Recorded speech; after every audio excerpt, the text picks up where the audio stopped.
The last day of the dinosaurs probably began as a morning like any other. On a sandbank bounded by a river and warm wet forests, in what's now the dusty North Dakota prairies, Triceratops and Tyrannosaurs laid eggs, roamed, did their late Cretaceous thing.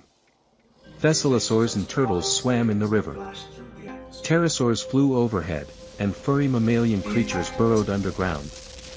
On one of the most important days in planet Earth's history, as only David Attenborough can so portentously pronounce it, life went on in abundance. The dinosaurs would have survived the devastating asteroid that hit the Earth, had it struck 30 seconds sooner or later, scientists say. For a few fleeting moments, a fireball that appears far bigger and brighter than the sun streaks through the sky. An instant later, the asteroid slams into Earth, with an explosive yield estimated at over 100 trillion tons of TNT. Man may not have become the planet's dominant species, if the timing of the asteroid had been even slightly different. Until an asteroid bigger than Mount Everest hit what is now Mexico's Yucatan Peninsula, with an explosion whose force was greater than that of 1 billion Hiroshima bombs. In less than 2 hours, the world as we never knew it was forever changed. Stretching about 12 feet long, and weighing about 500 pounds, the thickly muscled dinosaur was probably looking for food, or trying to avoid becoming a meal. When scientists drilled into the crater, they found the rock was rich in sulfur compounds. They believe that, when the asteroid vaporized this type of rock, the reaction filled the air with dust that blocked out the sun. In turn, this cooled the planet to a temperature below freezing for a decade, wiping out the dinosaurs. We don't know exactly when the asteroid hit.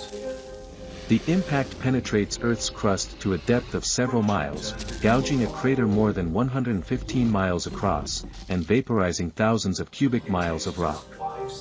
The event sets off a chain of global catastrophes that wipe out 80% of life on Earth, including most of the dinosaurs. But exactly how the fallout killed off so much life on Earth has remained a tantalizing mystery. But within 40 minutes, the consequences 2,000 miles away at Tanis, the name given to the Dakotan sandbank by the paleontologists, who have been digging there for a decade, were profound. Dinosaurs, the final day with David Attenborough, recreates those last terrifying minutes as wildfires, earthquakes, tsunamis and seismic waves ravaged the globe, and all life at Tanis was swiftly entombed in sediment. For context, this was 60 years before we pitched, or rather stood, up. And we're seeing in real time how that's panning out. Those not killed by molten rock or tsunamis would have perished from starvation, as their food supply was also destroyed. The asteroid, estimated to have spanned 9 miles, was traveling at 40,000 miles per hour. Professor Joanna Morgan, of Imperial College London, who co-led the study, said up to 100 billion tons of sulfates were thrown into the atmosphere by the asteroid. That would be enough to cool the planet for a decade, and wipe out most life, she said. However, smaller animals, and, ultimately, humans, were given the chance to thrive. But had it landed a few seconds sooner or later, it could have ditched in the Atlantic, or Pacific Oceans, causing substantially less damage. In another thrilling moment of this detective story set in deep time, the team uncover what has never before been found, the body of a dinosaur, killed by the effects of the asteroid's impact. I think we got ourselves a dinosaur. De Palma cries as they dig a square of sediment that, to me, looks like any other square of sediment. Hours later, the fossilized leg of a Thescelosaurus, skin and tissue included, emerges, looking like a Thanksgiving turkey. The leg's location, entangled in the log jam of Tanis's mass death layer, which is where they found the meteorite-flecked amber and spherules, is proof enough. The dinosaur died as a result of the asteroid collision. After the fire comes the flood. Depending on the local topography, the impact would have kicked up a phenomenal tsunami up to 1,000 feet, 305 meters, high. And at the low-end estimate of 10 on the Richter scale, the subsequent earthquake would have been more powerful than anything ever measured or experienced by humans. At the time, the world was a much warmer place. There were no ice caps, and water levels were higher. The North American continent was split in two by the western interior seaway. Tanis is located on what was the edge of that massive river, which became a conduit of carnage after the asteroid struck. The shock waves from nearly 3,000 miles away caused the seaway to erupt with a tsunami of epic proportions. The prevailing dimness caused by the dust cloud meant photosynthesis would have been dramatically reduced. The soot and ash would have taken months to wash out of the atmosphere, and when it did, the rain would have fallen as acidic mud.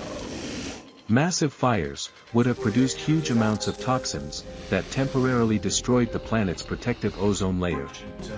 Then there was the carbon footprint of the impact itself, which released an estimated 10,000 billion tons of carbon dioxide, 100 billion tons of carbon monoxide, and another 100 billion tons of methane, in one fell swoop. In the last days of the dinosaurs, science writer Riley Black chronicles both the pre-apocalyptic idyll and the worldwide devastation that resulted from what some scientists have dubbed Earth's worst day. Black begins her tale by exploring what happened in the Hell Creek area of today's Montana, whose rocks offer what is perhaps the best record of a dinosaur habitat. This ancient ecosystem and others worldwide included far more than apex predators, such as Tyrannosaurus rex, and their prey, of course. They also hosted a wealth of creatures, including lice and other parasites. These ecosystems drastically changed once the space rock hit. Larger dinosaurs, as well as any smaller creatures unable to shelter in burrows, for example, couldn't escape the destruction. The impact rocked the continental plate and caused massive standing waves in water bodies. These mobilized enormous volumes of sediment that engulfed fishes and buried them alive, while impact spherules rained down from the sky less than an hour after impact.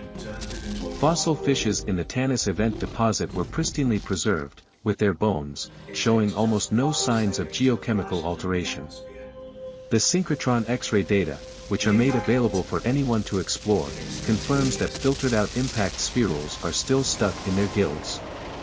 The end Cretaceous mass extinction represents one of the most selective extinctions in the history of life, that saw the demise of all non-avian dinosaurs, pterosaurs, ammonites, and most marine reptiles, while mammals, birds, crocodiles, and turtles survived. Because we now know that the extinction must have abruptly started during Northern Hemisphere spring, we start to understand that this event took place during particularly sensitive life stages of latest Cretaceous organisms, including the onset of reproduction cycles. And because Southern Hemisphere autumn coincides with spring in the Northern Hemisphere, the preparation for winter may have just protected organisms in the Southern Hemisphere. This crucial finding will help to uncover why most of the dinosaurs died out, while birds and early mammals managed to evade extinction. Evolution is usually driven by gradual change, Black notes. But the dinosaur-killing impact was so abrupt, and caused such extreme environmental changes, that most species couldn't adapt. In fact, animals and plants that weren't already pre-adapted to the new state of affairs, rapidly succumbed and thus left no descendants. Yet in devastation lay opportunities, ecological roles, that had been occupied by dinosaurs, for at least 100 million years were suddenly available, setting the stage for the slow, but steady rise of mammals, and the world we inhabit today. The fossil record clearly shows a major extinction at the end of the Cretaceous. Dinosaurs that had walked the Earth for tens of millions of years vanished suddenly. The impact rocked the continental plate and caused massive standing waves in water bodies. These mobilized enormous volumes of sediment that engulfed fishes and buried them alive, while impact spherules rained down from the sky less than an hour after impact.